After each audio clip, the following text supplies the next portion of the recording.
फोमोडो take YouTube channel के एक और नए वीडियो के अंदर। तो आज हम इस वीडियो के अंदर बात करने वाले हैं बेसिकली इंटेल है वो अभी 5 नैनोमीटर सीपीयूज के ऊपर काम कर रहा है, जो कि 5 नैनोमीटर से बहुत ही कम है। और साथ ही साथ 3 नैनोमीटर के जो है सीपीयूज निकलने वाले हैं, जिसमें से आपको जो i3 से लेकर i9 तक के सीपीयूज होने वाले। वीडियो में आता है कि जो i3 है वो कंडीशन होने वाले, ऐसा कुछ नहीं होने वाला है। आपका जो i3 है वो आपको 3 नैनोमीटर का भी देखने को मिल रहा है, जो कि बहुत बड़ी बात है। और अभी AMD को अपना इन्वेस्टमेंट करके लगा, क्योंकि अभी AMD का बहुत दिन से राज हो रहा था, लेकिन अभी AMD जो है एक बजट सीपीयू नहीं रहा, वो एक प्रीमियम कैटेगरी का सीपीयू बन चुका है। इंटेल बजट सीपीयू में घुस रहा है फिर से, साथ ही साथ जो है AMD की बात भी लगाने वाला है।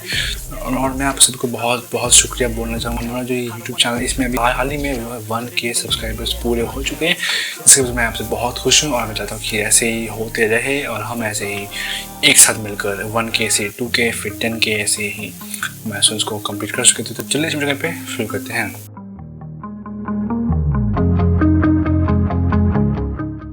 तो जैसे कि आप सभी जानते हैं, जो इंटेल है वो पिछले कुछ 4-5 सालों से आपको जो है 14 नैनोमीटर के जूता काट रही थी। मतलब 14 नैनोमीटर के सीपीयूज को वो इम्प्रूव करके आपको नया सीपीयूज दे रही है, जो कि ठीक है। क्योंकि फिर जैसे AMD ने राइजन निकाला, उनका इंटेल की हवा निकल गई। AMD अभी अपने 7 नैनोमीटर वाले सीपीयूज को लोगों को बेच रहा है, लेकिन अभी इंटेल वहीं अपने 14 नैनोमीटर वाले सीपीयूज को बेच, जो कि उतना ज़्यादा डिफरेंस नहीं देता है। 14 नैनोमीटर होने के बाद जो है आपको बहुत ज़्यादा वैल्यू प्रोवाइड करता है उस आर्किटेक्चर में, जितना आपको AMD प्रोवाइड करता है एक 7 तक 10 नैनोमीटर के सीपीयू में। ये बहुत बड़ी बात निकल आती है। लेकिन अभी इंटेल का पासा, क्योंकि इंटेल के पास कुछ भी नहीं है, मतलब विंडोज़ मार्केट पूरा AMD ले चुकी है। वो उनके जो बजट कैटेगरी के सीपीयूज है वो बना चुकी, तब बनाती थी पहले 5th जनरेशन तक।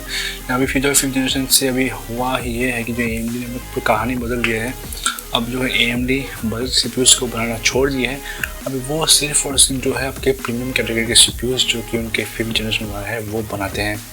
अभी उनका वो बजट वाला प्राइसिंग नहीं रहा, प्राइसिंग काफ़ी हाई है, जो कि होने भी चाहिए कि यही है बिज़नेस।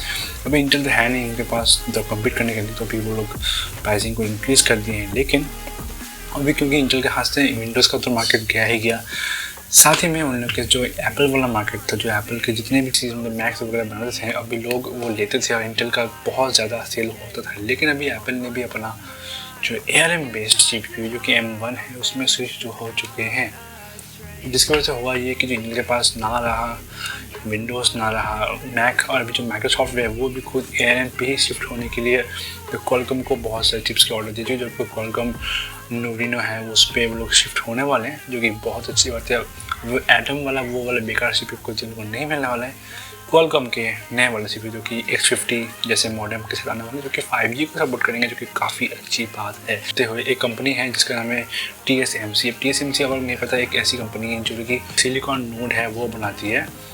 ये बेसिकली कंपनी जो है, ये जो भी प्रोसेसर मैन्युफैक्चरिंग कंपनी जैसे इंटेल, AMD, क्वालकॉम, एप्पल, इनको जो है प्रोसेसर के सिलिकॉन नोड प्रोवाइड करती है। अभी इनके पास एप्पल की तरफ से इतने सारे ऑर्डर्स आ चुके थे, इन लोगों को इंटेल के लिए 7 नैनोमीटर के नोट्स बनाने के लिए टाइम ही नहीं मिला। तो इनकी जो मशीन है वो अपने फुल कैपेसिटी में रन कर रही है। तो उसकी वजह से इंटेल के कभी 7 नैनोमीटर का सीपीयूज आने ही वाले थे इस साल, लेकिन वो नहीं आ पाए। तब इंटेल ने वो उसे कैंसिल कर दिया है। अब वो जो डायरेक्ट 5 और 3 नैनोमीटर वाले सीपीयूज लाने वाले, जो कि एफिशिएंट होंगे ज़्यादा। अभी इंटेल का टारगेट है ARM के मार्केट में भी घुसना, क्योंकि ARM में अभी बहुत ज़्यादा फ्यूचर देखने को मिल रहा है। आपको जितने IoT डिवाइस थे वो सारे ARM से चलते हैं। अभी जो फुल फ्लेज कंप्यूटर्स आए हैं, जो मैक बनाता है एप्पल, उनमें भी आपको ARM देखने को मिलता है, जो कि ARM बेस्ड चिपसेट, हीट कम होते हैं, पावर कम लेते हैं। अब और क्योंकि वो एफिशिएंट है, ज़्यादा हीट भी नहीं निकलता और उसमें ज़्यादा पावर भी नहीं लेता, और आपके सारे काम लगभग निकाल देता है, ठीक है। लेकिन X86 को भी अभी तक पूरी तरह से हम रिप्लेस नहीं कर सकते ARM से, लेकिन फिर भी ARM काफ़ी हद तक X86 को अपने मतलब CPU से रिप्लेस कर चुका है। काफ़ी अच्छा भी आपको देखने को मिलता है। तो उसी कारण जो है इंटेल भी अभी ARM में घुसने वाला है, क्योंकि ARM में आपको कूलिंग कुछ सोचना नहीं पड़ता, फिर उसका पावर कम होता है। और वो सबसे ज़्यादा जो लोग क्रिएटर वगैरह हैं, जिनको लैपटॉप्स वगैरह ज़्यादा यूज़ करना है, उनके लिए काफ़ी ज़्यादा फ़ायदा में होने वाला है। तो इसलिए जो आपका 3 और 5 नैनोमीटर के i3 से लेकर i9 तक मिलेंगे, मोस्ट प्रॉब्लली जो आपका i9 है वही पहले लॉन्च होंगे 3 नैनोमीटर के साथ, जो कि काफ़ी अच्छी बात है। और मैं उसी का बस वेट कर रहा हूँ कब तक वो आ जाए, फिर हम कुछ देखेंगे। और बस यही है। और शायद वो PCI Gen 4 को भी सपोर्ट करें, इसके साथ जो है अपना RTX 30 सीरीज़ के GPUs को मतलब पेयर करके मस्त सा PC बिल्ड कर सकें। खैर वो तो ARM नहीं होगा, लेकिन वो x86 आर्किटेक्चर लेकिन यार में कुछ ना कुछ तो होगा ही। अगर आपको वीडियो अच्छा लगा है तो कर सकते चैनल को सब्सक्राइब। हम इस वीडियो के अंदर टेक्नोलॉजी के बारे में, पीसी गेमिंग के बारे में, पीसी बिल्डिंग के बारे में बात करते हैं। अगर आपको भी इंटरेस्ट है तो कर सकते चैनल को सब्सक्राइब और ये वीडियो कर दीजिए एक लाइक और अपने दोस्तों के साथ इस वीडियो को शेयर करें ताकि वो जल्दी से जल्दी क्योंकि सब्सक्राइब करना भी फ्री होता है। और हमने हाल ही में जो है 1K हिट किया तो उसके लिए बहुत बहुत शुक्रिया आप लोगों को।